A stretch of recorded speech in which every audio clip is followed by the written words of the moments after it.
আসসালামু আলাইকুম ওরহমতুল্লাহি ওবরাকাতুহ নাহমাদুহু ওয়া নুসাল্লি আলা রাসূলিহিল কারীম আম্মা বা'দু ফাআউযু বিল্লাহি মিনাশ শাইতানির রাজীম বিসমিল্লাহির রহমানির রহিম।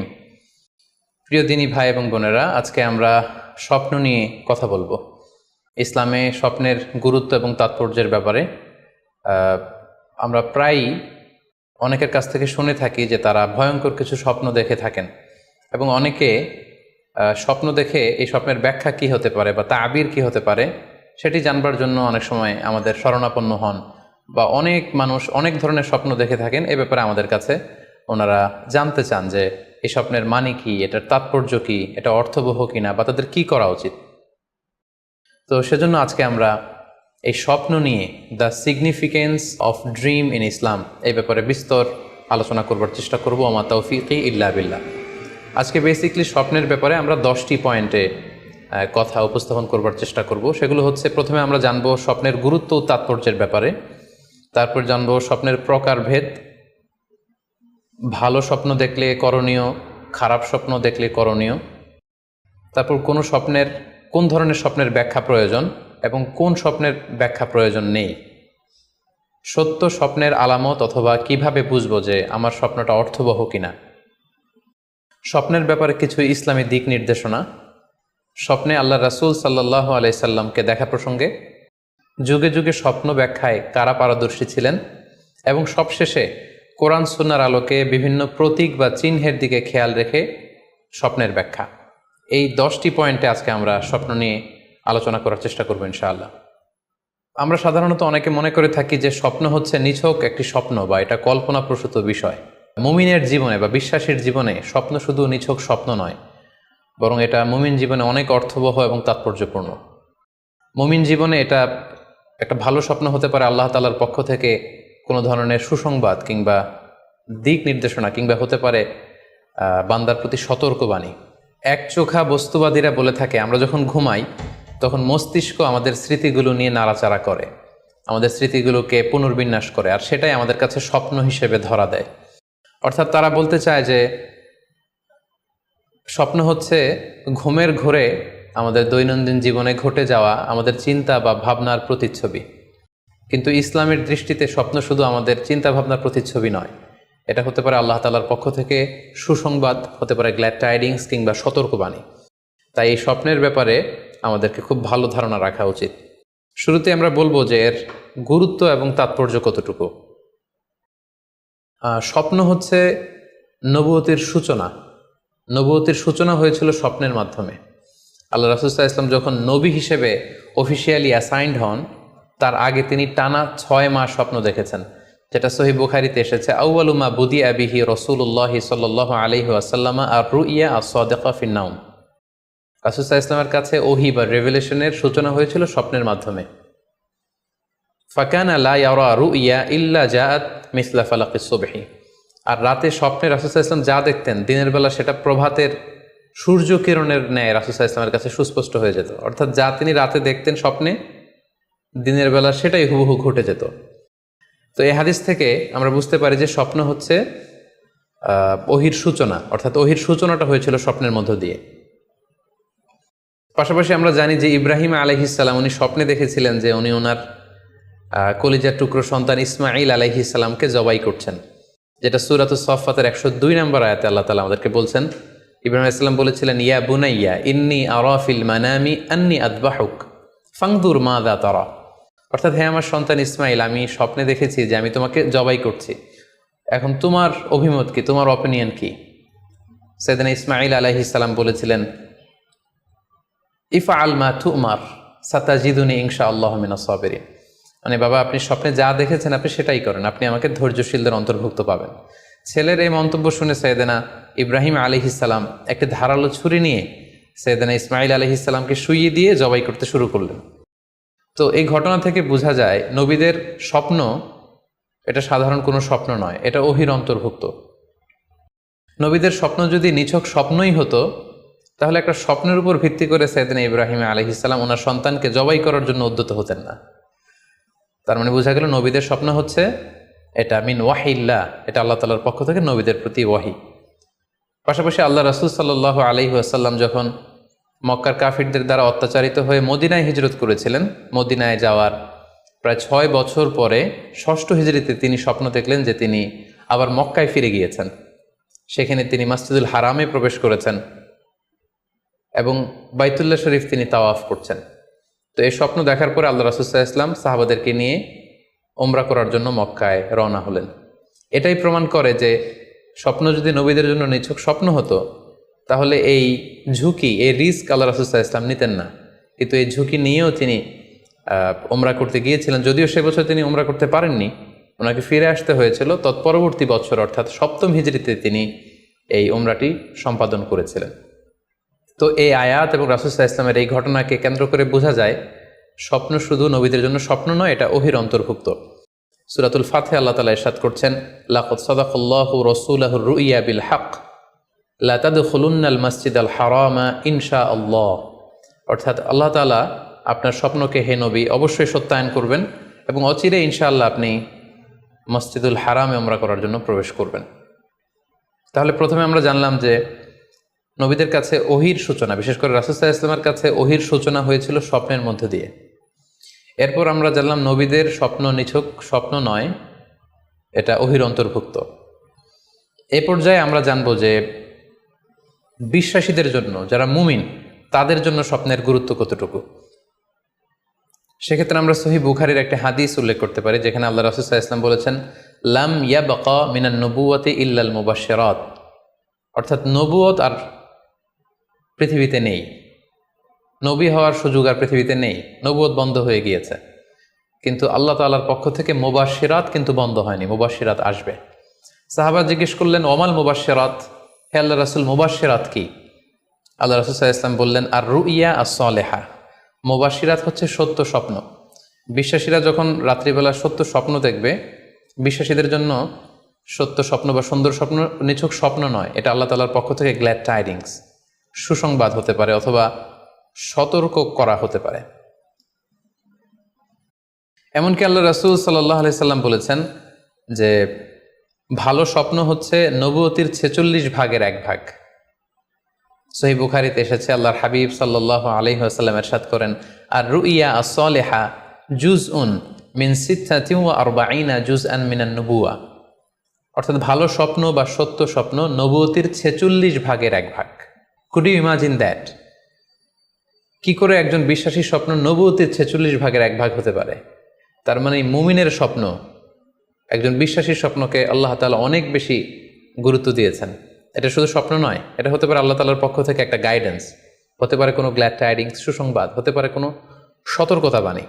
এজন্য এই স্বপ্নকে, বিশ্বাসীদের স্বপ্নকে আল্লাহ রাসূল সাল্লাল্লাহু আলাইহি ওয়াসাল্লাম নবুয়তির 46 ভাগের 1 ভাগ বলে উল্লেখ করেছেন। কেন তিনি বিশ্বাসীদের স্বপ্নকে নবুয়তির 46 ভাগের 1 ভাগ বলে উল্লেখ করলেন? এর কারণ হচ্ছে, আমরা জানি যে আল্লাহ রাসূল সাল্লাল্লাহু আলাইহি সাল্লাম তিনি নবী হয়েছিলেন কত বছর বয়সে? জি, 40 বছর বয়সে। এবং তিনি পৃথিবী থেকে ইন্তেকাল করেছিলেন 63 বছর বয়সে। অর্থাৎ ওনার নবুয়তির পুরো ডিউরেশনটা ছিল 23 বছর। তাহলে নবুয়তির সময়সীমা ডিউরেশন ছিল 23 বছর। আর নবুয়তি প্রাপ্তির আগে তিনি টানা 6 মাস শুধু স্বপ্ন দেখতেন। তাহলে এই 6 মাসকে যদি আমরা 23 বছর দিয়ে 23 বছরের উপর ভাগ করি, তাহলে এটা 46 ভাগের 1 ভাগ হয়। এবং সে কারণে আল্লাহ রাসূল সাল্লাল্লাহু আলাইহি সাল্লাম সত্য স্বপ্নকে নবুয়তির 46 ভাগের 1 ভাগ বলে ঘোষণা করেছেন।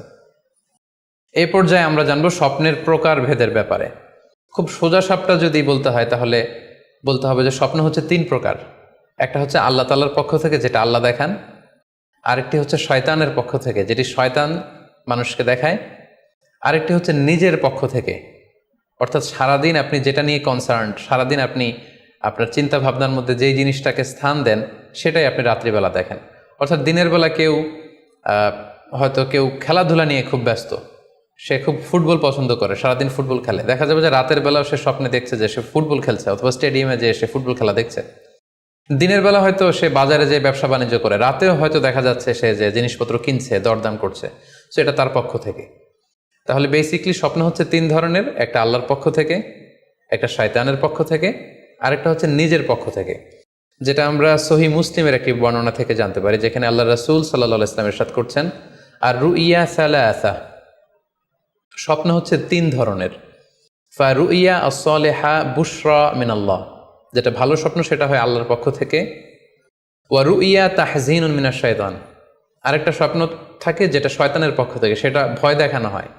ভয়ঙ্কর যদি কোনো দুঃস্বপ্ন দেখে থাকেন তাহলে এটা আল্লাহর পক্ষ থেকে নয়, এই স্বপ্নটা শয়তানের পক্ষ থেকে। আরেকটি হচ্ছে রুইয়া মিম্মা ইউহাদ্দিসুল মারউ নাফসাহু, আরেকটি স্বপ্ন ব্যক্তি সে নিজের সাথে নিজে স্বপ্নে হয়তো কথা বলে বা এমন কিছু দেখে যেটা সুসংবাদও নয়, যেটা ভয়ঙ্করও কিছু নয়, বরং সারাদিন সে যে বিষয়টি নিয়ে চিন্তা ভাবনা করতো রাতে সেটার একটা প্রতিচ্ছবি, সেটাই সে দেখতে পাচ্ছে। এটা হচ্ছে নিজের পক্ষ থেকে স্বপ্ন। তাহলে খুব সহজে আমরা এভাবে বলতে পারি যে স্বপ্ন তিন প্রকার, একটা হচ্ছে রাহমানি, আর একটা হচ্ছে শাইতানি, আর একটা হচ্ছে নাফসানি। আমি আবার বলছি, স্বপ্নের প্রথম প্রকার হচ্ছে রাহমানি, দ্বিতীয় প্রকার হচ্ছে শাইতানি, তৃতীয় প্রকার হচ্ছে নাফসানি। যেটা রাহমানি সেটা রহমানের পক্ষ থেকে আল্লাহ দেখান, আর যেটা শয়তানি সেটা শয়তানের পক্ষ থেকে, শয়তান ভীতিকর পরিবেশ তৈরি করার জন্য বা ভয় দেখানোর জন্য যেটা দেখায়। আরেকটা হচ্ছে নাফসানি, যেটাকে বলা হয় আদগাস ও আহলাম, যেটার কোনো মিনিং হয় না, অর্থাৎ নিজের পক্ষ থেকে নিজের চিন্তা ভাবনার প্রতিচ্ছবি। তাহলে শুরুতে আমরা জানবার চেষ্টা করব যে রহমানি, যেটাকে আরবিতে বলা হচ্ছে রুইয়া বা রুইয়া সাদেকা বা সালেহা, সেটা কি, এবং সেটা যদি আমরা দেখি সেক্ষেত্রে আমাদের করণীয় কি। এক্ষেত্রে আমরা সহিহ বুখারীর একটি হাদিসকে উল্লেখ করতে পারি, যেখানে আল্লাহ রাসূল সাল্লাল্লাহু আলাইহি ওয়াসাল্লাম ইরশাদ করেছেন, ইদা রাআ আহাদুকুম রুইয়া ইউহিব্বুহা, তোমাদের কেউ যদি কোনো স্বপ্ন দেখে যে স্বপ্নটা সে পছন্দ করে, মানে স্বপ্নটা দেখে he feels good or she feels good, তার ভালো লাগছে, তাহলে বুঝতে হবে ফা ইন্নামা হিয়া মিনাল্লাহ, এই স্বপ্নটা আল্লাহর পক্ষ থেকে, এটা সাধারণ স্বপ্ন নয়, এটা খুবই অর্থবহ স্বপ্ন। তখন সে কী করবে? ফালিয়াহমাদিল্লাহ আলাইহা, সে তখন এই সুন্দর স্বপ্ন দেখার কারণে আল্লাহ শুকরিয়া করবে। ওয়াল ইউহাদ্দিস বিহা, এবং চাইলে সে এই স্বপ্নের কথা মানুষের কাছে বর্ণনা করতে পারে বা শেয়ার করতে পারে। তাহলে সহিহ বুখারীর এই হাদিসের ভাষ্য অনুযায়ী আমরা যেটা বুঝলাম, আমরা যদি ভালো কোনো স্বপ্ন দেখি তাহলে তিনটি কাজ করা যেতে পারে। প্রথমত আল্লাহর প্রশংসা করা, যেহেতু আমি ভালো একটি স্বপ্ন দেখেছি, আল্লাহর শুকরিয়া বা প্রশংসা আমরা করতে পারি। দ্বিতীয়ত চাইলে সুসংবাদ হিসেবে এই স্বপ্নটা আমি কারোর সাথে শেয়ার করতে পারি। আর তিন নাম্বার হচ্ছে এমন ব্যক্তিকে আমি শেয়ার করব যে আমাকে ভালোবাসে বা যে আমার শুভাকাঙ্ক্ষী, তা না হলে আমি হিংসার শিকার হতে পারি। কারণ আর নেয়ামাতু মাহসুদা, যে কোনো ধরনের নেয়ামতি, আপনি যদি আল্লাহর কোনো বিশেষ মার্সি, ব্লেসিংস বা নেয়ামত পেয়ে ধন্য হন, এটা সবার ভালো নাও লাগতে পারে, এটা সবার অন্তরে সহ্য নাও হতে পারে, ফলে আপনি হিংসার শিকার হতে পারেন। সো ভালো স্বপ্ন দেখলে আপনি চাইলে কারোর কাছে শেয়ার করতে পারেন, সেক্ষেত্রে সে যদি আপনার শুভাকাঙ্ক্ষী হয় বা আপনাকে পছন্দ করে, আপনাকে ভালোবাসে, এরকম কাছের কারোর সাথে আপনি শেয়ার করতে পারেন। আমরা সবাই নিঃসন্দেহে এরকম ভালো ভালো স্বপ্ন দেখতে চাই, আমরা কেউই ভয়ঙ্কর কোনো স্বপ্ন দেখতে চাই না। আমরা নিঃসন্দেহে এমন স্বপ্ন দেখতে চাই রাতের বেলায় যেই স্বপ্নে আল্লাহ তাআলার পক্ষ থেকে আমাদের জন্য দিক নির্দেশনা থাকবে, অথবা কোনো সুসংবাদ থাকবে, কিংবা থাকবে আগাম কোনো সতর্কতা বাণী। এ জাতীয় ভালো স্বপ্ন যদি আমরা দেখতে চাই তাহলে আমাদের কি করা উচিত? সেক্ষেত্রে সর্বপ্রথম আমাদের যেটা করতে হবে, আমাদেরকে সত্যবাদী হতে হবে। সাধারণত সত্যবাদীদের স্বপ্ন সত্য হয়ে থাকে। যেখানেই সত্য সেখানেই যেন আমার অবস্থান হয়, আমি যেন সবসময় সত্যের পক্ষে থাকি। 2 নম্বর হচ্ছে আকলুল হালাল, আমাকে হালাল খেতে হবে। যারা হালাল খায় তাদের স্বপ্ন সাধারণত সত্য হয় এবং অর্থবহ স্বপ্ন হয়। পাশাপাশি আল্লাহ তাআলার দেয়া যে আদেশ নিষেধ সেগুলো আমাকে মেনে চলতে হবে। 4 নম্বরে রাত্রিবেলা আমি যখন ঘুমাবো আমাকে অজু করে ঘুমাতে হবে। ওই ইয়ানামু আলা তাহারা, পবিত্রতার সাথে যদি কেউ ঘুমায় তাহলে অজু করে ঘুমালে রাতে সে যে স্বপ্ন দেখবে সাধারণত সে স্বপ্নটি সত্য হয়। যদি সম্ভব হয় ক্যাবলামুখী হয়ে শোয়া, ক্যাবলামুখী হয়ে আমরা শুতে পারি। এই বিষয়গুলো যদি আমরা এনশিওর করতে পারি, অর্থাৎ সত্যবাদী হওয়া, হালাল খাবার খাওয়া, আল্লাহর দেয়া বিধিনিষেধ সবসময় মেনে চলবার চেষ্টা করা, রাত্রিবেলা অজু অবস্থায় ঘুমানোর অভ্যেস করা, পাশাপাশি ক্যাবলামুখী হয়ে শোয়ার চেষ্টা করা, এই বিষয়গুলো যদি আমরা মেনটেন করার চেষ্টা করি তাহলে আমরা যে স্বপ্নগুলো দেখব সেগুলো সত্য স্বপ্ন হবে বলে আমরা আশা করি। প্রিয় সুধী, এবারে আমরা জানব স্বপ্নের দ্বিতীয় প্রকারের ব্যাপারে, অর্থাৎ যেটাকে আরবিতে বলা হচ্ছে হলম, বা আমরা বলেছি শয়তানি, যেটা শয়তানের পক্ষ থেকে আসে। সেক্ষেত্রে শয়তান এটা সাধারণত মানুষকে ভয় দেখানোর জন্য, ঘুমের মধ্যে তার কোনো অকল্যাণ করার জন্য যে স্বপ্নটা দেখায়, এটা হচ্ছে শয়তানি। সেক্ষেত্রে সহিহ মুসলিমের একটি হাদিসের কথা আমরা এখানে উল্লেখ করতে পারি। সেখানে আল্লাহ রাসূল সাল্লাল্লাহু আলাইহি ওয়াসাল্লাম বলেছেন, আর রুইয়া মিনাল্লাহ, ভালো স্বপ্ন হচ্ছে আল্লাহর পক্ষ থেকে, ওয়াল হুলমু মিনাশ শাইতান, আর খারাপ স্বপ্ন হচ্ছে শয়তানের পক্ষ থেকে।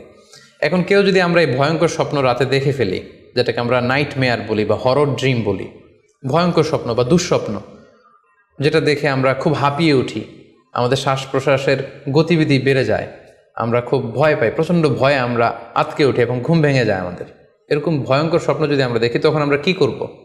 এ ব্যাপারে কি ইসলামের কোনো দিক নির্দেশনা আছে? হ্যাঁ, অবশ্যই দিক নির্দেশনা আছে। সেক্ষেত্রে আমরা সহিহ মুসলিমের একটি হাদিস উল্লেখ করতে পারি এখানে, যেখানে আল্লাহ রাসূল সাল্লাল্লাহু আলাইহি ওয়াসাল্লাম বলেছেন, ইযা রাআ আহাদুকুম আর রুইয়া ইয়াকরাহুহা, তোমাদের কেউ যদি রাতে এমন কোনো স্বপ্ন দেখে যেটা সে অপছন্দ করে, মানে ভয়ঙ্কর ভীতিকর দুঃস্বপ্ন যদি সে দেখে, তাহলে ফাল ইয়াবসুক আন ইয়াসারিহি সালাসান, সে যেন তার বাম দিকে 3 বার থুতু ফেলে। ওয়াল ইস্তাইয বিল্লাহি মিনাশ শাইতানি সালাসান, আর সে যেন শয়তানের ব্যাপারে আল্লাহ তাআলার কাছে 3 বার পানাহ চায় বা আশ্রয় প্রার্থনা করে। ওয়াল ইয়াতাহাওয়াল আন জামবিহি আল্লাযী কানা আলাই, আর যে পাশে হয়ে সে শুয়েছিল সে পাশ চেঞ্জ করে অন্য পাশ হয়ে যেন সে ঘুমায়। সুবহানাল্লাহি বিহামদি, কত চমৎকার দিক নির্দেশনা। এবং সুনানে ইবনু মাজায় আরও একটি সহিহ হাদিস আমরা এখানে উল্লেখ করতে পারি, যেখানে আল্লাহ রাসূল সাল্লাল্লাহু আলাইহি ওয়াসাল্লাম বলেছেন, ইযা রাআ আহাদুকুম রুইয়া ইয়াকরাহুহা, কেউ যদি রাতে খারাপ বা ভয়ঙ্কর কোনো স্বপ্ন দেখে, ফালিয়াতাহাওয়াল, সে যেন তার বিছানা চেঞ্জ করে নেয়, জায়গা চেঞ্জ করে নেয়। অর্থাৎ সে যে বিছানায় শুয়েছিল সেখানে না, সে অন্য কোথাও শোবে, অথবা যেই টার্নে শুয়েছিল অন্য টার্নে চলে যাবে, ডানে হলে বায়ে, বায়ে হলে ডানে। ওয়াল ইয়াতফুল আন ইয়াসারিহি সালাসান, এবং তার বাম দিকে যেন সে 3 বার থুতু ফেলে। ওয়াল ইয়াসআলিল্লাহ মিন খায়রিহা ওয়াল ইয়াতাআওয়ায মিন শাররিহা, এবং সে যেন এই স্বপ্নের ভালো দিকটা আল্লাহ তাআলার কাছে কামনা করে, এবং এই স্বপ্নের মন্দ বা অকল্যাণকর দিক থেকে যেন সে আল্লাহ তাআলার কাছে পানাহা চায়। সম্মানিত সুধীমণ্ডলী, এই হাদিস দুটির আলোকে আমরা বুঝতে পারি যে কেউ যদি হরর ড্রিম বা নাইট মেয়ার, যেটাকে আমরা দুঃস্বপ্ন বা ভয়ঙ্কর স্বপ্ন বলছি, এই ধরনের স্বপ্ন অনেকেই দেখে থাকে এবং আমাদের কাছে প্রায়ই বলে যে সে দুঃস্বপ্ন দেখে রাতের বেলা, ভয়ে সে ভটকে যায়, আটকে ওঠে, ঘুম ভেঙে যায়। এ জাতীয় দুঃস্বপ্ন যদি আপনারা কেউ দেখেন, সেক্ষেত্রে এই হাদিসের আলোকে আমরা বলতে পারি যে আপনি 6টি কাজ করবেন। 1 নম্বর হচ্ছে আপনি বাম দিকে 3 বার থুতু ফেলবেন। 2 নম্বর হচ্ছে 3 বার আপনি তাআউজ পড়বেন, অর্থাৎ আপনি পড়তে পারেন আউযু বিল্লাহি মিনাশ শাইতানির রাজিম, অর্থাৎ হে আল্লাহ, আমি বিতাড়িত শয়তানের ব্যাপারে আপনার কাছে পানাহ চাচ্ছি।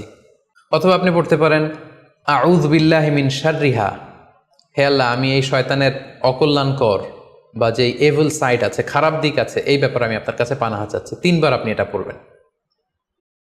3 নম্বরে আপনি যদি আপনার ঘুমকে আবারও কন্টিনিউ করতে চান, তাহলে বা দিকে থেকে যদি স্বপ্ন দেখেন, তাহলে আপনি ডান দিকে টার্ন করবেন।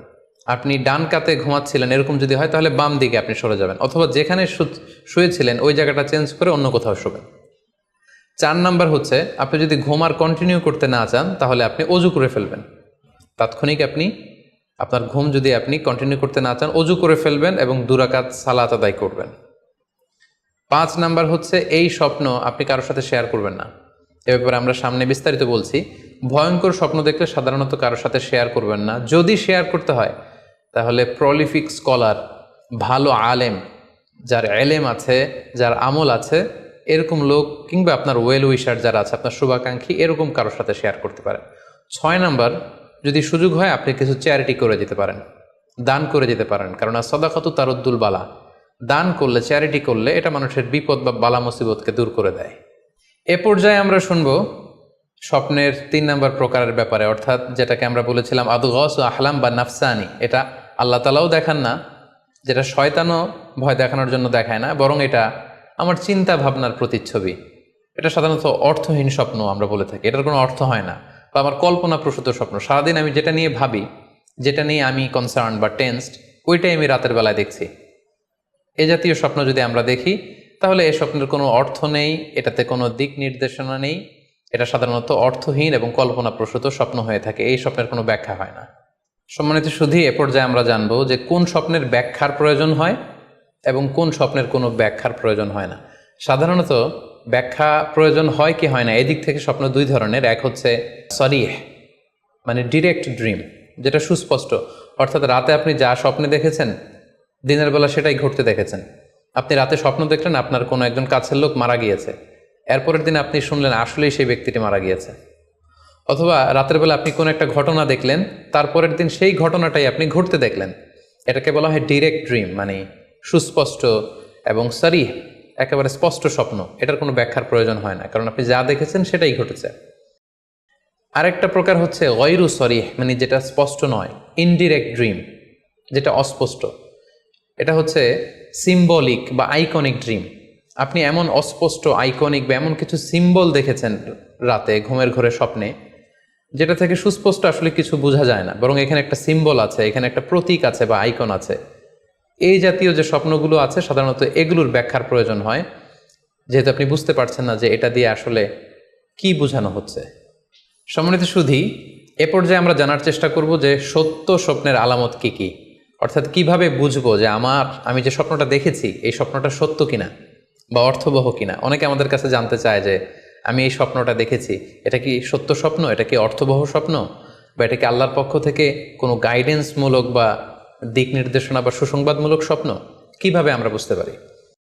কিছু আলামত রয়েছে, কিছু নিদর্শন রয়েছে, যেগুলোর আলোকে কিন্তু আমরা সহজেই বুঝতে পারি যে স্বপ্নটা সত্য কিনা। সুনানে আবু দাউদের এক বর্ণনায় আল্লাহ রাসূল সাল্লাল্লাহু আলাইহি ওয়াসাল্লাম ইরশাদ করেছেন, আসদাকুন নাসি রুইয়া আসদাকুহুম হাদিসা। যে ব্যক্তি সত্য কথা বলে বেশি, তার স্বপ্ন সত্য হয় বেশি। তাহলে সহজে আমরা বুঝলাম, আপনি যদি সত্যবাদী হন, সাধারণত আপনার স্বপ্নগুলো জেনারেলি সত্য হবে।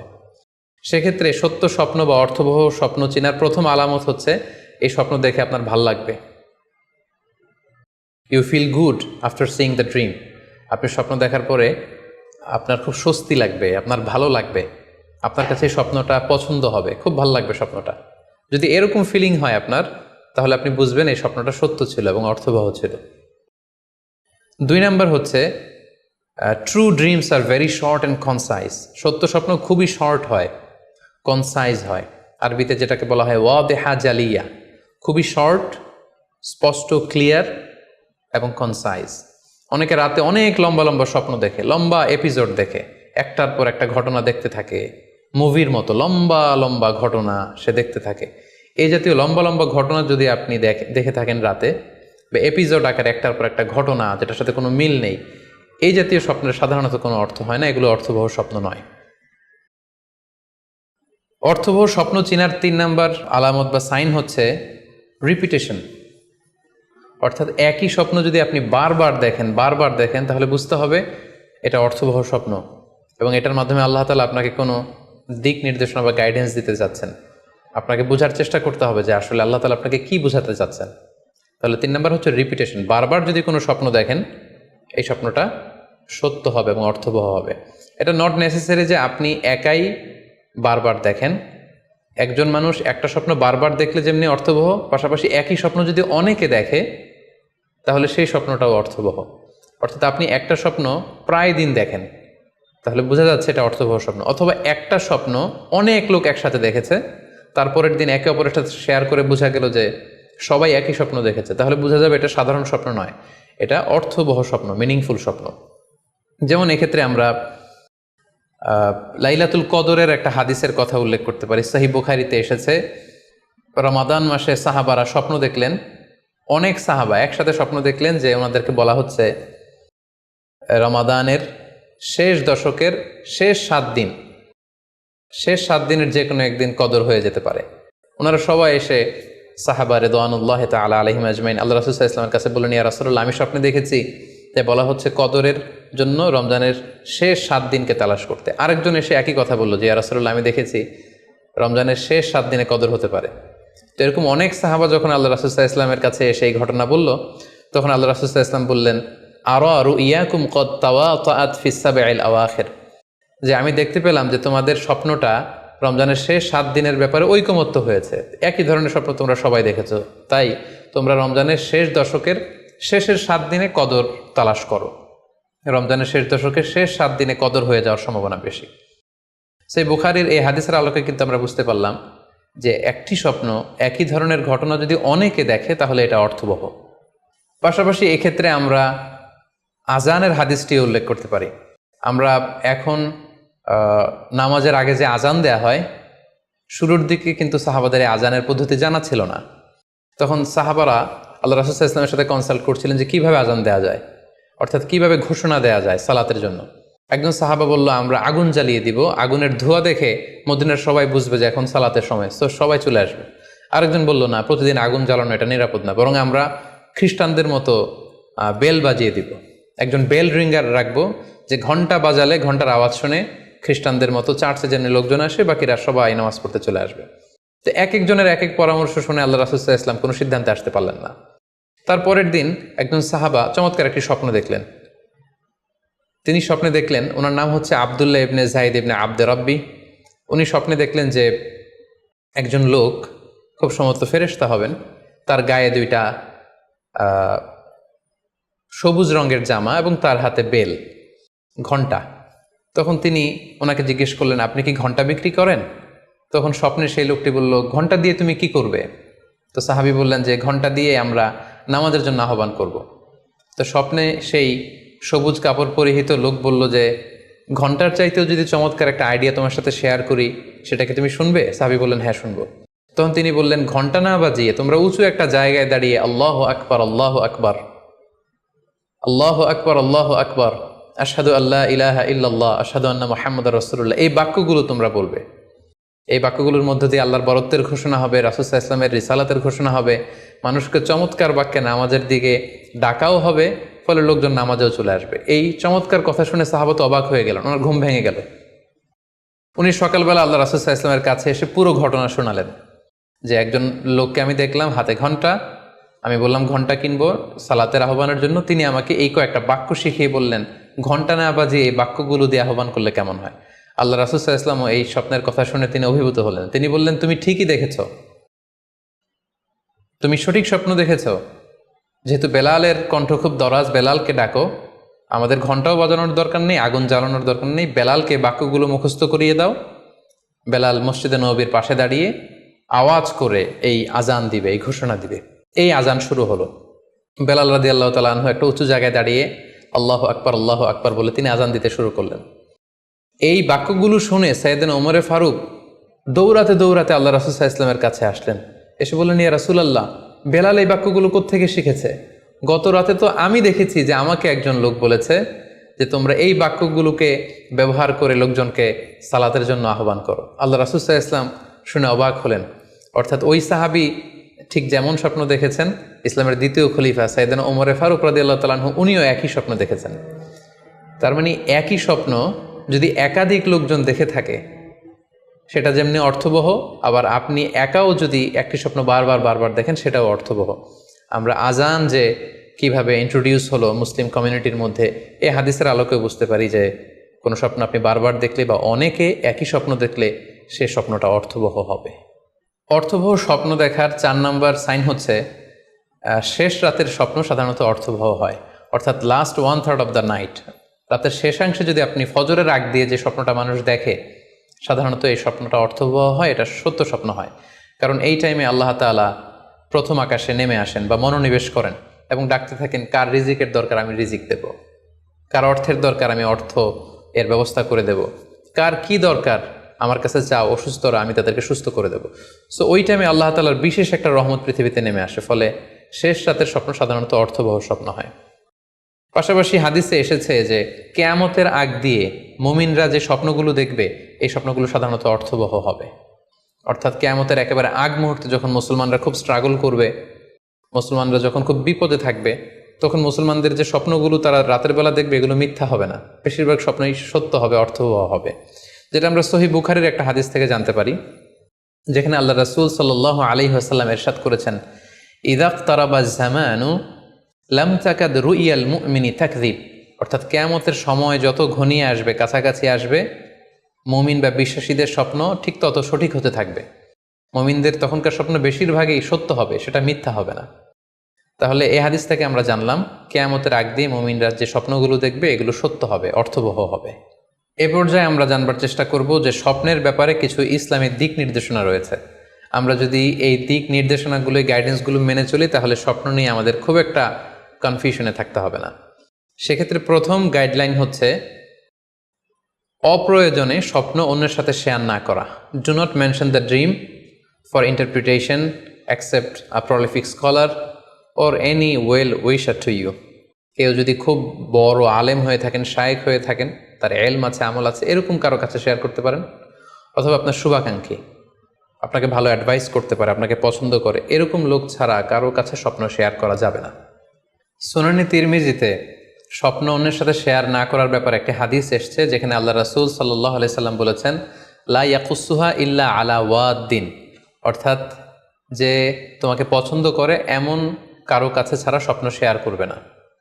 অথবা আও জি রাইন, এমন লোক যে ডিসিশন দিতে পারে, he can advise you, he can provide you the right decision, এরকম লোক যদি আপনার কাছের শুভাকাঙ্ক্ষীদের মধ্যে থেকে কেউ থেকে থাকে, আপনি তার সাথে শেয়ার করতে পারেন। ওয়ালা ইউহাদ্দিসু বিহা ইল্লা লাবিবান আও হাবিবান, সে আপনার হাবিব, সে আপনার বন্ধু, সব কাছের লোক, বজম ফ্রেন্ড, আপনার শুভ কামনা করে সব সময়, এই জাতীয় লোকের কাছে আপনি স্বপ্ন শেয়ার করতে পারেন। অন্য এক বর্ণনায় এসেছে, ওয়ালা ইয়াকুসুর রুইয়া ইল্লা আলা আলিমিন আও নাসিহ, স্বপ্ন শেয়ার করতে হলে ভালো আলেমের কাছে শেয়ার করো, অথবা নাসিহ, যে তোমাকে ভালো অ্যাডভাইস করতে পারবে, উপদেশ দিতে পারবে, এরকম কারো কাছে শেয়ার করো, অন্য কারো কাছে নয়। সুনানে তিরমিজিতে এ ব্যাপারে একটি বাব রচনা করা হয়েছে, যে বাবু লা তাকুসুর রুইয়া ইল্লা আলা আলিম আও নাসিহ, আলেম বা শুভাকাঙ্ক্ষী নসিহতকারী ছাড়া কারো কাছে স্বপ্ন শেয়ার করা যাবে না। এর কারণ হচ্ছে, আমরা আগেই বলেছি যে আপনি স্বপ্নে যদি ভালো কিছু দেখে থাকেন, এটা এমন কারো কাছে যদি শেয়ার করেন যে আপনাকে পছন্দ করে না, তাহলে আপনি হিংসার শিকার হতে পারেন। সেক্ষেত্রে আমরা সূরা ইউসুফের 5 নম্বর আয়াতের কথা খেয়াল করতে পারি, যেখানে ইউসুফ আলাইহিস সালাম বলেছিলেন যে ইয ক্বালা ইউসুফু লি আবিহি ইয়া আবাতি ইন্নী রাআইতু আহাদা আশারা কাওকাবান ওয়া শামসা ওয়াল কমারা রাআইতুহুম লি সাজিদিন ক্বালা ইয়া বুনাইয়া লা তাকসুস রুইয়াকা আলা ইখওয়াতিকা ফায়াকিদু লাকা কাইদা। ছোট্ট ইউসুফ আলাইহিস সালাম তিনি স্বপ্নে দেখলেন যে চন্দ্র, সূর্য এবং আকাশের 11টা তারা সব কিছু ওনার সম্মানে সিজদায় লুটিয়ে পড়েছে। তো ইয়াকুব আলাইহিস সালাম ওনার ছেলেকে বললেন যে, বাবা ইউসুফ, খবরদার, সাবধান, এই স্বপ্নের কথা তুমি তোমার ভাইদেরকে বলতে যেও না। যদি তুমি তোমার ভাইদের সাথে এই চমৎকার স্বপ্নের কথা শেয়ার করো, তাহলে ফায়াকিদু লাকা কাইদা, তারা তোমাকে নিয়ে হিংসা করবে, ষড়যন্ত্র করবে। তাহলে আমরা বুঝলাম যে যার তার কাছে চাইলে আমরা স্বপ্ন শেয়ার করতে পারবো না, বরং এক্ষেত্রে বুঝে শুনে সাবধানে শেয়ার করতে হবে। এক্ষেত্রে মুস্তাদরেকে হাকিমে একটি চমৎকার হাদিস উল্লেখ হয়েছে, সেটি হচ্ছে কেন যে কারো কাছে স্বপ্ন শেয়ার করা যাবে না, করলে সমস্যা কি। সেক্ষেত্রে বলা হয়েছে যে ফাইন্না রুইয়া তাকাউ আলামা তুআব্বার, অর্থাৎ স্বপ্নের ব্যাখ্যা তেমনই হয়ে থাকে যেমন এটার ব্যাখ্যা করা হয়। এই ব্যাপারটা কিন্তু সাধারণ কোনো কথা নয়। আপনি একজনের কাছে, যার কোনো জ্ঞান নেই স্বপ্নের ব্যাপারে, হুট করে তার কাছে স্বপ্নের ব্যাখ্যা জানতে চাইলেন, আর তিনিও হুট করে এমন একটা ব্যাখ্যা করে দিল, ফলে দেখা যাবে উনি যেটা ব্যাখ্যা করেছেন সেটাই ঘটবে আপনার জীবনে। সো স্বপ্নের কথা যে কারো কাছে বলতে নেই। ফাইন্না রুইয়া তাকাউ আলামা তুআব্বার, কেননা স্বপ্নের ব্যাখ্যা তেমন হয়ে থাকে যেমন এটার ব্যাখ্যা করা হয়। সো ব্যাখ্যা যদি কেউ করতে চান, আপনি ভালো ব্যাখ্যা করবেন, জেনে শুনে বুঝে তার শুভাকাঙ্ক্ষী হয়ে সুন্দর ব্যাখ্যা করবেন, কেননা খারাপ কোনো ব্যাখ্যা করে দিলে সেই ব্যাখ্যাই হয়ে যেতে পারে। স্বপ্নের কথা কেন যে কোনো মানুষের কাছে শেয়ার করতে নেই, তার কারণ হিসেবে আমরা সুনানে দারমির একটি হাদিসকে এখানে উল্লেখ করতে পারি, যে হাদিসটিকে ইবনু হাজার আল আসকালানি উনি ওনার ফাথুল বারিতে হাসান বলে উল্লেখ করেছেন। আল্লাহ রাসূল সাল্লাল্লাহু আলাইহি ওয়াসাল্লামের কাছে মদিনাতে প্রায় একজন নারী এসে স্বপ্নের ব্যাখ্যা জানতে চাইতেন। সে নারী বলতেন যে, ইয়া রাসূলুল্লাহ, আমি প্রায়ই স্বপ্নে দেখি যে আমার ঘরের একটি পিলার ভেঙে গিয়েছে এবং আমি অন্ধ সন্তান প্রসব করেছি। এই নারীর স্বামী ছিল ব্যবসায়ী এবং সারা বছর ব্যবসার কারণে বিভিন্ন জায়গায় তিনি ঘুরে বেড়াতেন, এবং যখন ফিরে আসতেন, যাওয়ার সময় তিনি স্ত্রীকে প্রেগনেন্ট অবস্থায় রেখে যেতেন, অর্থাৎ গর্ভবতী, আর এই বাচ্চাকে পেটে নিয়ে এই নারী সবসময় এই স্বপ্ন দেখতে থাকতেন। তো রাসূল সাল্লাল্লাহু আলাইহি ওয়াসাল্লাম স্বপ্নের ব্যাখ্যা বললেন, তুমি চিন্তা করো না, তোমার স্বামী সহি সালামতে ফিরে আসবে এবং তুমি সুন্দর সন্তান প্রসব করবে, ভালো সন্তান। এভাবেই চলছিল, যতবার তার স্বামী ফিরে আসে, সুস্থভাবে ফিরে আসে এবং সে সুন্দর সন্তান জন্ম দিচ্ছিল। হঠাৎ একবার সে নারী আল্লাহ রাসূল সাল্লাল্লাহু আলাইহি ওয়াসাল্লামের বাসায় এসে দেখলেন যে আল্লাহ রাসূল সাল্লাল্লাহু আলাইহি ওয়াসাল্লাম ঘরে নেই। আম্মাজান আয়েশাকে তিনি বললেন যে, আমি সবসময় এরকম স্বপ্ন দেখি। তখন আম্মাজান আয়েশা বললেন, তাহলে এই স্বপ্নের ব্যাখ্যা জানার জন্যই তুমি রাসূল সাল্লাল্লাহু আলাইহি ওয়াসাল্লামের কাছে আসো, তুমি কি স্বপ্ন দেখো? তখন সে নারী আম্মাজান আয়েশার কাছে খুলে বললেন যে, আমি স্বপ্নে দেখি যে আমার ঘরের একটি পিলার ভেঙে গিয়েছে আর আমি একটি অন্ধ সন্তান প্রসব করেছি। একথা শুনে আম্মাজান আয়েশা রাদিয়াল্লাহু তাআলা আনহা অবাক হয়ে গেলেন। তিনি বললেন, তাই নাকি? তোমার স্বপ্ন যদি সত্য হয়, তাহলে ঠিকই তোমার স্বামী মারা যাবে এবং তুমি একজন ফাজের পাপাচারী সন্তান প্রসব করবে। ঠিকই দেখা গিয়েছিল তার পরের বছর তার স্বামী যখন আসলো, জীবিত আসতে পারেনি, তার স্বামী ইন্তেকাল করেছিল এবং এই নারী যে সন্তান প্রসব করেছিল সেটি ছিল একটি পাপাচারী সন্তান। তো এই ঘটনা আল্লাহ রাসূল সাল্লাল্লাহু আলাইহি ওয়াসাল্লাম শুনে আমাদের আয়েশাকে বললেন, আয়েশা তুমি এটা ঠিক করোনি, তুমি যদি কখনো কারো স্বপ্নের ব্যাখ্যা করো তুমি ভালো ব্যাখ্যাটা করবে, কখনো মন্দ দিক থেকে ব্যাখ্যা করবে না, হয় চুপ থাকবে, ব্যাখ্যাই করতে যাবে না, আর যদি স্বপ্নের ইন্টারপ্রিটেশন তুমি করতে চাও তাহলে ভালো ব্যাখ্যাটা করবে। সম্মানিত শুধু এজন্য যে কারো কাছে আমরা চাইলেই স্বপ্নের কথা জানাতে পারি না, বরং সে যদি আপনার শুভাকাঙ্ক্ষী হয়, সে যদি স্বপ্ন ব্যাখ্যায় পারদর্শী হয়, সে যদি ভালো আলেম হয়, তাহলে তার কাছে আপনি স্বপ্নের ব্যাখ্যা জানতে চাইতে পারেন। এক্ষেত্রে আমরা ইমাম মুহাম্মদ ইবনে সিরিনের আরও একটি চমৎকার ঘটনার কথা উল্লেখ করতে পারি। মুহাম্মদ ইবনে সিরিন উনি ছাত্রদেরকে নিয়ে একবার তালিম দিচ্ছিলেন। এ সময় হঠাৎ এক নারী এসে বললেন যে আমি স্বপ্নের ব্যাখ্যা জানতে চাই, মুহাম্মদ ইবনে সিরিন কোথায়? ছাত্ররা বলল উনি একটু বাইরে গিয়েছেন, আপনি স্বপ্নে কি দেখেছেন? মহিলাটি বলল যে আমি স্বপ্নে দেখেছি আমার ছেলে সাগর থেকে শুধু পানি পান করছে। হঠাৎ সেই মসজিদ থেকে এক ছাত্র বলল, তাই নাকি? আপনি যদি এই স্বপ্ন দেখে থাকেন তাহলে আপনার বাচ্চাটা মারা যাবে।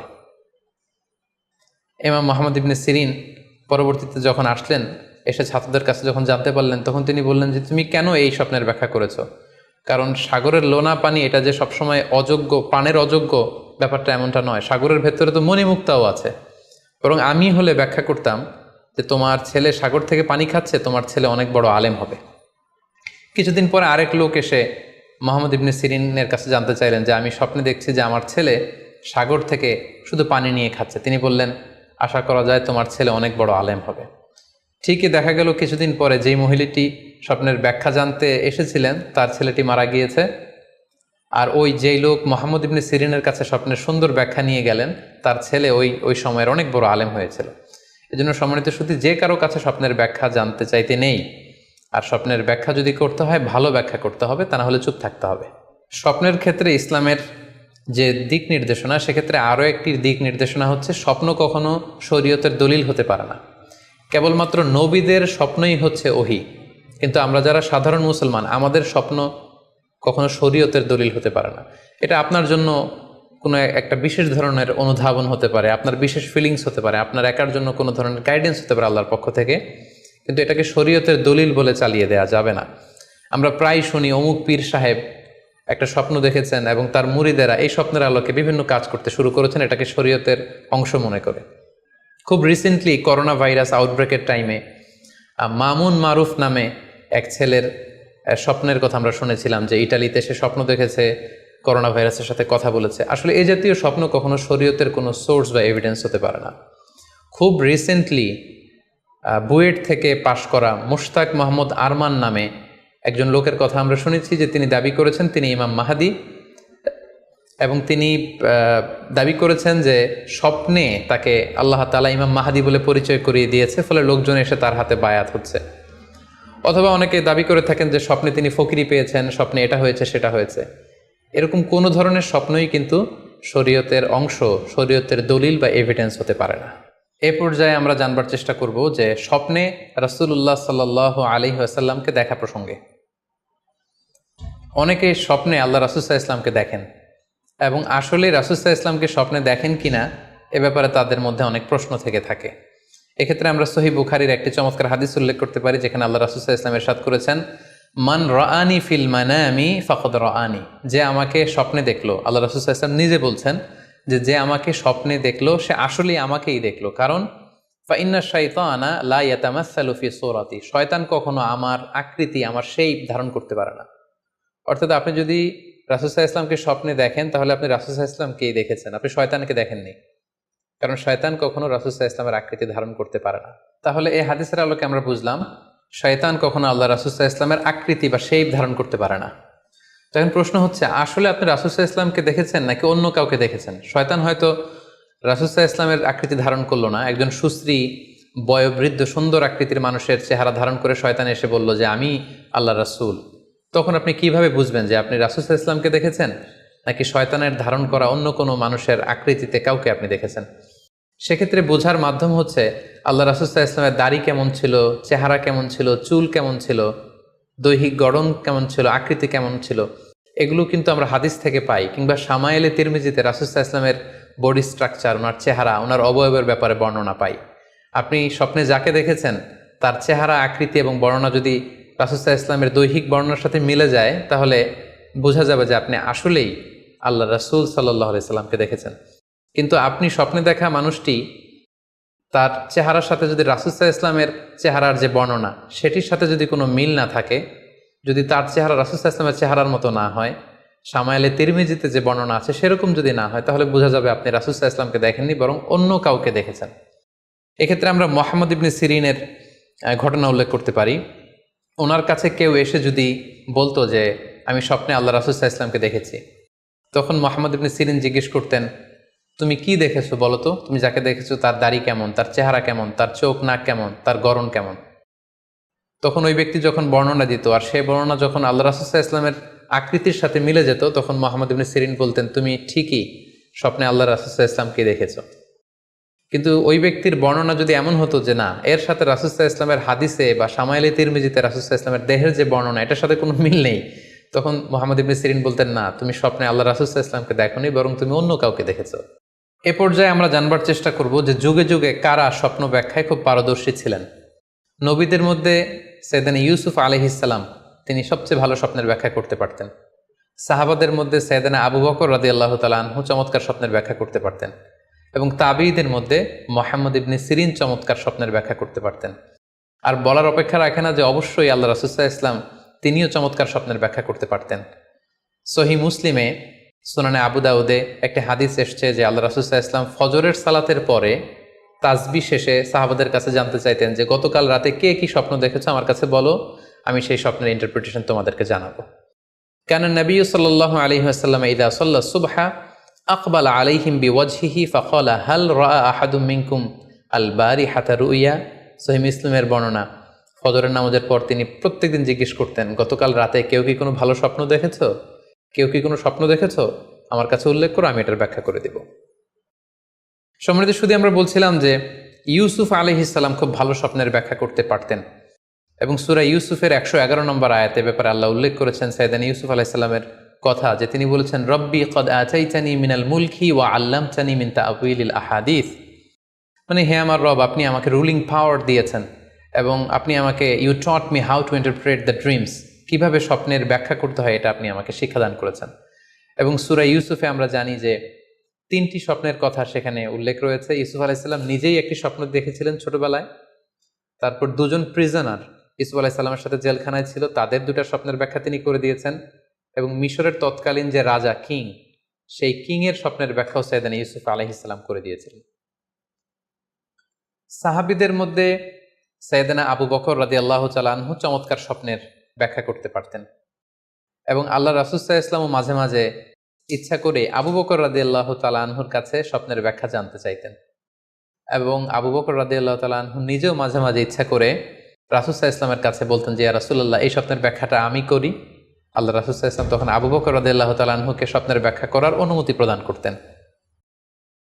এক্ষেত্রে আমরা আল খাসাইসুল কুবরা, জালালউদ্দিন সুয়ুতির লেখা, সেখানকার একটি বর্ণনার কথা উল্লেখ করতে পারি, যেখানে আল্লাহ রাসূল সাল্লাল্লাহু আলাইহি সাল্লাম আবু বকর রাদিয়াল্লাহু তাআলা আনহুর কাছে একটি স্বপ্নের উল্লেখ করলেন। বললেন, আবু বকর, আমি গত রাতে স্বপ্নে দেখেছি যে তুমি আর আমি দুজন মিলে দৌড় প্রতিযোগিতা করছি, এবং দেখলাম যে আমি তোমার 2.5 গজ সামনে, তুমি আমার 2.5 গজ পেছনে, অর্থাৎ আমি এই দৌড় প্রতিযোগিতায় বিজয় লাভ করেছি এবং তুমি আমার 2.5 হাত পেছনে। এর ব্যাখ্যা কি হতে পারে?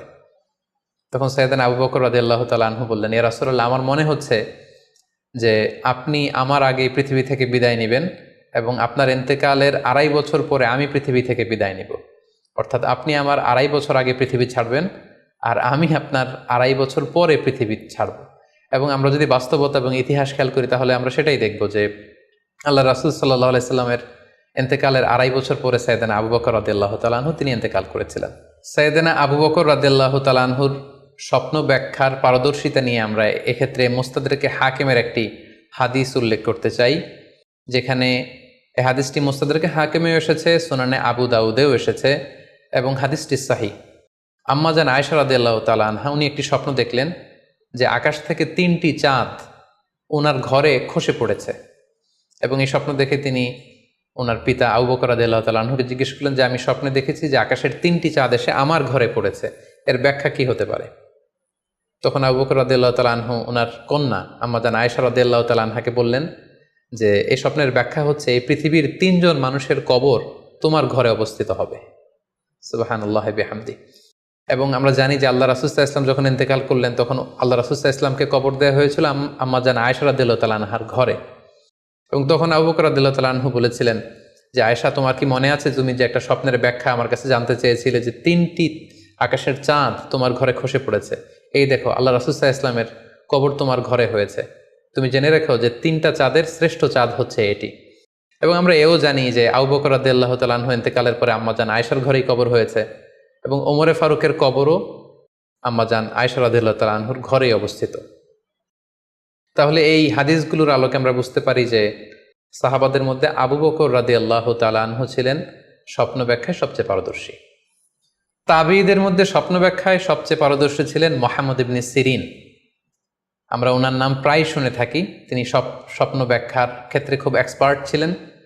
তিনি উসমান রাদিয়াল্লাহু তাআলা আনহু যখন ইসলামের খলিফা তখন বসরা নগরীতে মুহাম্মদ ইবনে সিরিন জন্মগ্রহণ করেন এবং অনেক সাহাবা থেকে তিনি অনেক হাদিস বর্ণনা করেছেন।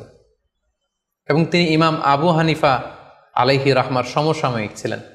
ইমাম আবু হানিফা একবার স্বপ্নে দেখলেন যে তিনি আল্লাহ রাসূল সাল্লাল্লাহু আলাইহি ওয়াসাল্লামের কবর খুঁড়ছেন অথবা কবরের লাশ বের করছেন কিংবা কাফন বের করছেন। এই স্বপ্ন দেখে ইমামুল আযম আবু হানিফা রাহিমাহুল্লাহ উনি বিচলিত হয়ে গেলেন যে আমি কি স্বপ্ন দেখলাম যে আমি রাসূল সাল্লাল্লাহু আলাইহি ওয়াসাল্লামের কবর খুঁড়ছি, সেখান থেকে কাফন বের করছি। কেউই এই স্বপ্নের ব্যাখ্যা করতে পারলেন না। তখন ইমাম মুহাম্মদ ইবনে সিরিনের কাছে যখন জানতে চাওয়া হলো তখন মুহাম্মদ ইবনে সিরিন বললেন যে হাযা রাজুলুন ইউহয়ি সুন্নাত রাসূলিল্লাহ, অর্থাৎ যে ব্যক্তি এই স্বপ্ন দেখেছে তার মাধ্যমে আল্লাহ রাসূল সাল্লাল্লাহু আলাইহি ওয়াসাল্লামের হাদিসের বা সুন্নাহর পুনর্জীবন হবে। তিনি রাসূল সাল্লাল্লাহু আলাইহি ওয়াসাল্লামের সুন্নাহগুলোকে পুনরুজ্জীবন দান করবেন, পুনরুজ্জীবিত করবেন। এবং বাস্তবে আমরা এটাই দেখেছি যে ইমাম আবু হানিফার চিন্তা, ওনার থট, ওনার মাযহাব গোটা বিশ্বে সমৃদ্ধি লাভ করেছে, মানুষ এটাকে গ্রহণ করেছে। ওনার বুদ্ধিবৃত্তিক যে চিন্তা, ওনার ফিকহি ইস্তেমবাদগুলো গোটা বিশ্বে আল্লাহ রাসূল সাল্লাল্লাহু আলাইহি ওয়াসাল্লামের হাদিসগুলোকে আরও প্রাণবন্তভাবে মুসলিম উম্মার কাছে রিপ্রেজেন্ট করেছে। আমরা আপাত দৃষ্টিতে মনে হচ্ছিল যে এটা একটা খারাপ স্বপ্ন, যে ইমাম আবু হানিফা তিনি রাসূল সাল্লাল্লাহু আলাইহি ওয়াসাল্লামের কবর খুঁড়ছেন, লাশ বের করছেন বা কাফন বের করছেন। কিন্তু মুহাম্মদ ইবনে সিরিন চমৎকার ব্যাখ্যা করেছেন যে হাযা রাজুলুন ইউহয়ি সুন্নাত রাসূলিল্লাহ, এই লোক তো এমন লোক হবে যে রাসূল সাল্লাল্লাহু আলাইহি ওয়াসাল্লামের সুন্নাহকে পুনরুজ্জীবন দান করবে। এই পর্যায়ে আমরা জানবার চেষ্টা করব যে কোরআন সুন্নাহর আলোকে বিভিন্ন সিম্বল বা প্রতীক বা চিহ্নের দিকে খেয়াল রেখে স্বপ্নের ব্যাখ্যা করা। আমরা বলেছিলাম যে কিছু কিছু স্বপ্ন আছে খুব সফিস্টিকেটেড, সিম্বলিক বা আইকনিক, যেখানে কোনো ইঙ্গিত দেয়া হচ্ছে, ইঙ্গিতবহ, এবং যেটার ইন্টারপ্রিটেশন না করলে এটা দিয়ে আসলে কি বোঝানো হচ্ছে এটা বোঝা যায় না। সেক্ষেত্রে কোরআন সুন্নাহর আলোকে, স্কলারদের অভিজ্ঞতার আলোকে কিছু আইকন বা সিম্বল, এগুলোর মিনিং কি হতে পারে সে ব্যাপারে আমরা জানবার চেষ্টা করব। এক্ষেত্রে আমরা বলবো যে কেউ যদি স্বপ্নে রশি দেখে, স্বপ্নে যদি সে রশি দেখে তাহলে এটা গুড সাইন। এটা কেমন যেন আল্লাহর সাথে একটা প্রতিশ্রুতির সাথে সম্পৃক্ত, কারণ আল্লাহ তাআলা কোরআনে ইরশাদ করেছেন ওয়াতাসিমু বিহাবলিল্লাহি জামিআ। আরবিতে রশি আরবি হচ্ছে হাবল, মানে ওয়াতাসিমু বিহাবলিল্লাহি জামিআ, তোমরা আল্লাহর রজ্জু বা রশিকে আঁকড়ে ধরো। তাহলে রশি দেখা মানে এখানে আমরা আল্লাহর ওয়াদাগুলো যেন পূরণ করি, আল্লাহর আনুগত্য যেন আমরা প্রপারলি করতে পারি, এটা ইঙ্গিত করছে। এরপর স্বপ্নে যদি আমরা কাক দেখি, এটা সাধারণত একটা নেগেটিভ সাইন বহন করে, কারণ কাককে আল্লাহ রাসূল সাল্লাল্লাহু আলাইহি ওয়াসাল্লাম ফাসিক বা ফুয়াইসিক বলেছেন। সো আমরা যদি স্বপ্নে কাক দেখি এটাকে আমরা পজিটিভ কোনো সাইন মনে না করে নেগেটিভ সাইন মনে করতে পারি। তৃতীয়ত, আমরা যদি স্বপ্নে লম্বা কাপড় দেখি এটা গুড সাইন। কারো গায়ে যদি লম্বা জামা থাকে তাহলে এটা গুড সাইন, আর খাটো জামা থাকলে সাধারণত এটা নেগেটিভ সাইন। এক্ষেত্রে আমরা সহিহ বুখারীর একটা হাদিস উল্লেখ করতে পারি। আল্লাহর হাবিব সাল্লাল্লাহু আলাইহি ওয়াসাল্লাম বলেছেন যে আমার সামনে অনেক মানুষকে পেশ করা হলো, তাদের কারো জামা নাভি পর্যন্ত, কারো জামা হাঁটু পর্যন্ত, কারো জামা পা পর্যন্ত। আর সেক্ষেত্রে ওমরে ফারুককে দেখলাম যে এত লম্বা জামা পরে সে হেঁটে যাচ্ছে, সে তার জামা টেনে টেনে নিয়ে যাচ্ছে। তো সাহাবারা বললেন মা আউয়ালতাহু ইয়া রাসূলুল্লাহ, হে আল্লাহর রাসূল, আপনার এই স্বপ্ন থেকে আপনি কি বোঝাতে চাইলেন? আল্লাহ রাসূল সাল্লাল্লাহু আলাইহি ওয়াসাল্লাম বললেন আউয়ালতুহু আদ-দীন, এটা দ্বারা আমি দিনদারি বোঝাতে চাইলাম। অর্থাৎ যার জামা লম্বা তার মানে তার তাকওয়া বেশি বা তার দিনদারি বেশি। আর স্বপ্নে যদি কারো জামা খুব ছোট খাটো বা জামাহীন অবস্থায় কাউকে দেখা হয়, এটা সাধারণত তার দিনদারি কমে যাচ্ছে বা তার তাকওয়া is decreasing day after day, এটার একটা সাইন বহন করে। পাশাপাশি দুধ, স্বপ্নে যদি কেউ দেখে সে দুধ খাচ্ছে, এটা একটা ভালো সাইন। স্বপ্নে দুধ খেতে যদি দেখা হয় তাহলে তার জ্ঞান বৃদ্ধি পাবে বলে এটা একটা সাইন বা আলামত বহন করে। সেক্ষেত্রেও আমরা বুখারীর একটা হাদিস উল্লেখ করতে পারি, যেখানে আল্লাহ রাসূল সাল্লাল্লাহু আলাইহি ওয়াসাল্লাম একটা স্বপ্নের কথা সাহাবাদেরকে শেয়ার করছিলেন। তিনি বললেন যে আমাকে এক বাটি দুধ দেয়া হলো, আমি সেখান থেকে দুধ খেলাম, তারপর দেখলাম যে আমার আঙ্গুল থেকে দুধ বের হচ্ছে, আর সেখানে যে অবশিষ্ট দুধ রয়ে গেল সেটা আমি ওমরে ফারুকের মুখে দিলাম। ওমরে ফারুক সেই অবশিষ্ট দুধটা খেলো। এই স্বপ্নের কথা শুনে সাহাবারা বললেন, মা আউয়ালতা বিহি ইয়া রাসূলুল্লাহ, হে আল্লাহ রাসূল, এটা দিয়ে আপনি কি ব্যাখ্যা করলেন? ফামা আউয়ালতাহু ইয়া রাসূলুল্লাহ, আল্লাহ রাসূল সাল্লাল্লাহু আলাইহি ওয়াসাল্লাম বললেন, আল ইলম, এটা দিয়ে আমি জ্ঞানের ব্যাখ্যা করেছি। অর্থাৎ দুধ হচ্ছে জ্ঞানের প্রতীক। দুনিয়াতেও তো আমরা দেখি যে দুধ হচ্ছে সুষম একটা খাবার, খাদ্যের পুষ্টিগুণের 6টি গুণাগুণ দুধের মধ্যে পাওয়া যায়। সো কেউ যদি স্বপ্নে দেখেন যে তিনি দুধ পান করছেন, আশা করা যায় এটা তার জন্য ভালো সাইন, তার জ্ঞান বাড়বে বলে আমরা ধারণা করতে পারি। এবার স্বপ্নে যদি কেউ দেখে যে সে আজান দিচ্ছে, এটাও ভালো সাইন। স্বপ্নে আজান দেয়া এটা সাইন হচ্ছে সে হয়তো অচিরেই হজ করতে যাবে। হজের সাথে আজানের কি সম্পর্ক? এর কারণ হচ্ছে সূরা হজ্জে আল্লাহ তাআলা সাইয়েদনা ইব্রাহিম আলাইহিস সালামকে যখন বলেছিলেন যে তুমি হজ শুরু করো, তখন তিনি বলেছিলেন, ইব্রাহিম তুমি আজান দাও, ওয়া আযযিন ফিন নাসি বিল হজ ইয়াতুকা রিজালা ওয়া আলা কুল্লি দামির ইয়াতিনা মিন কুল্লি ফাজ্জিন আমিক। অর্থাৎ হে ইব্রাহিম তুমি আজান দাও। ইব্রাহিম আলাইহিস সালাম বললেন, কোথায় আজান দিব? চারদিকে তো মরুভূমি। আল্লাহ তাআলা বললেন, ইব্রাহিম তুমি আজান দাও, এই আজানের আওয়াজ বা শব্দ পৃথিবীর সবার কানে আমি পৌঁছে দেব। তো সাইয়েদনা ইব্রাহিম আলাইহিস সালাম তখন হজের আজান দিলেন বা ঘোষণা দিলেন। আজান শব্দের অর্থ হচ্ছে অ্যানাউন্স, টু অ্যানাউন্স, মানে ঘোষণা দেয়া। সো আপনি যদি স্বপ্নে দেখেন যে আপনি আজান দিচ্ছেন বা কেউ আজান দিচ্ছে, তাহলে সে অচিরেই হজ করবে বা হজ রিলেটেড কোনো একটা ব্যাখ্যা হতে পারে। এভাবে আজানকে হজের সাথে সম্পৃক্ত করা হয়েছে এবং এটা ভালো একটি স্বপ্ন। এবার স্বপ্নে যদি কেউ গর্ত দেখে যে সে গর্ত খুঁড়ছে বা তার জন্য কেউ গর্ত করছে, এটা ষড়যন্ত্রের সাথে সম্পৃক্ত। কেননা আরবি প্রবাদে আছে যে মান হাফারা হুফরাতান ওয়াকা ফিহা, কেউ যদি কারোর জন্য গর্ত করে তাহলে সেই গর্তে সে নিজে আগে পড়বে। তাহলে গর্ত করা মানে অনেকটা কারো বিরুদ্ধে শত্রুতা করা বা ষড়যন্ত্র করার একটা চিহ্ন বহন করে। এবার স্বপ্নে যদি কেউ নৌকা দেখে বা শিপ দেখে, জাহাজ দেখে, যে সে জাহাজে আরোহণ করছে বা নৌকায় আরোহণ করছে, এটা তার জন্য একটা ভালো সাইন। সে কোনো বিপদ থেকে মুক্তি পাবে বলে ধারণা করা যেতে পারে। কারণ সূরা আনকাবুতের 15 নম্বর আয়াতে আল্লাহ বলছেন, ফাআনজাইনাহু ওয়া আসহাবাস সাফিনাতি ওয়া জাআলনাহা আয়াতাল লিল আলামিন। অর্থাৎ আমি নূহ আলাইহিস সালাম এবং তার সাথের ঈমানদার সবাইকে আমি এই নৌকায় উঠিয়েছি এবং মহাপ্লাবন থেকে তাদেরকে আমি বাঁচিয়েছি। আর এই মহাপ্লাবনকে আমি গোটা বিশ্বের জন্য একটা নিদর্শন করে রেখেছি। সো নৌকায় ওঠা বা জাহাজে ওঠা, কোনো শিপে বা লঞ্চে ওঠা, এটা আপনি বিপদ থেকে মুক্তি পাবেন, and you are in the safe zone, এই ধরনের একটা ইঙ্গিত বহন করে।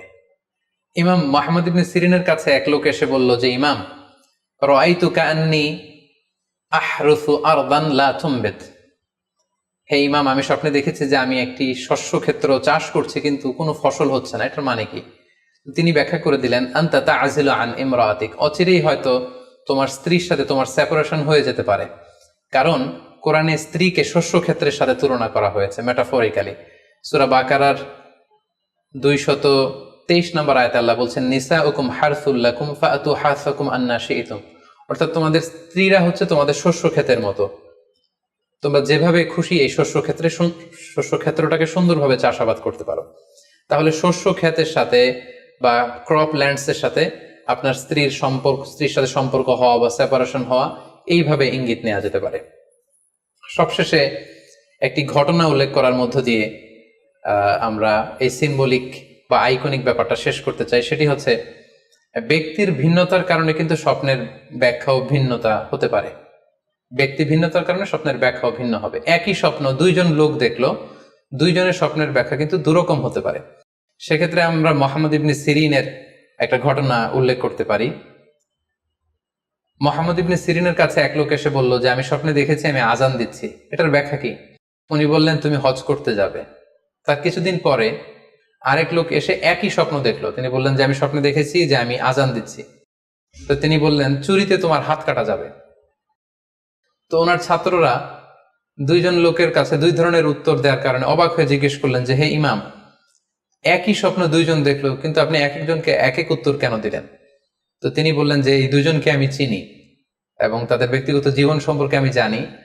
সো তাদের জীবন আচরণ, তাদের ব্যক্তিত্বের কারণে আমি দুই ধরনের ব্যাখ্যা করেছি। প্রথম জনের ব্যাখ্যা করেছি আমি সূরা হজের আলোকে, কারণ সূরা হজে আল্লাহ ইব্রাহিম আলাইহিস সালামকে বলেছেন, ওয়া আযযিন ফিন-নাসি বিল হজ, তুমি মানুষের মাঝে হজের জন্য আজান দাও, ঘোষণা দাও। সো সেই লোকটি আজান দিয়েছে, তার মানে আশা করা যায় সে হজে যাবে। আর দ্বিতীয় লোকটির স্বপ্নের ব্যাখ্যা আমি করেছি সূরা ইউসুফের আলোকে। সূরা ইউসুফে একটি আয়াত আছে, সুম্মা আযযানা মুআযযিনুন আইয়াতুহাল আইর ইন্নাকুম লাসারিকুন, অর্থাৎ মিশরের কিং এর একটি পানপাত্র চুরি হয়ে গিয়েছিল। ইউসুফ আলাইহিস সালাম ইচ্ছা করে সেটা তার ভাই ইয়ামিনের খাদ্যের প্যাকেটের ভেতরে ঢুকিয়ে দিয়েছিলেন। আর তখন সেখানকার স্টাফরা বা সৈনিকেরা আজান দিয়েছিল, মানে ঘোষণা দিয়ে বলেছিল, হে ক্যারাভান, হে কাফেলার লোকেরা, তোমরা চুরি করেছো। তো তিনি মুহাম্মদ ইবনে সিরিন বললেন যে দ্বিতীয় লোকটার ব্যাপারে আমি জানি, সে আসলে অসাধু একজন লোক, এবং তার ক্ষেত্রে সে স্বপ্নে যেহেতু আজান দিতে দেখেছে, সে কখনো হজে যাবে না, বরং সূরা ইউসুফের আলোকে চুরিতে তার হাত কাটা যাবে। তো এভাবে আমরা কোরআন সুন্নাহর আলোকে বা স্কলারদের যে অভিব্যক্তি সেগুলোর আলোকে স্বপ্নের মধ্যে থেকে যেগুলো সিম্বলিক, আইকনিক, যেগুলো ইঙ্গিতবহ, এগুলোর ব্যাখ্যা আমরা এভাবে করতে পারি। সম্মানিত শুধু এই ছিল স্বপ্ন নিয়ে আমাদের আজকের আলোচনা। আমরা এই আলোচনা থেকে বুঝতে পারলাম যে স্বপ্ন তিন ধরনের হতে পারে। কোনোটা আল্লাহ দেখান দিক নির্দেশনার জন্য বা সুসংবাদ স্বরূপ, কোনোটা শয়তানের পক্ষ থেকে ভয় দেখানোর জন্য, আর কোনোটা হচ্ছে আমাদের চিন্তা ভাবনার প্রতিচ্ছবি। আর স্বপ্ন যতটা সম্ভব অন্যের কাছে না শেয়ার করতে পারলেই ভালো। বিশেষ করে যদি আপনি ভয়ঙ্কর দুঃস্বপ্ন দেখে থাকেন, সেক্ষেত্রে এমন লোকের কাছে আপনি শেয়ার করুন যে আপনাকে পছন্দ করে, যার কোরআন সুন্নাহর জ্ঞান আছে, যার মধ্যে এলেম আছে, আমল আছে। আর আপনাদের কারো কাছে যদি আপনাদের ফ্রেন্ডস অ্যান্ড ফ্যামিলির কেউ বা আশেপাশের কেউ এসে যদি হুট করে তার স্বপ্নের কথা বলে দেয়, আপনি হুট করে তার ইন্টারপ্রিটেশন বা ব্যাখ্যা করতে যাবেন না। আপনি বেটার হয় যে আপনি চুপ থাকবেন, অথবা আপনি যদি ব্যাখ্যা করতে চান তাহলে ভালো ব্যাখ্যা করবেন।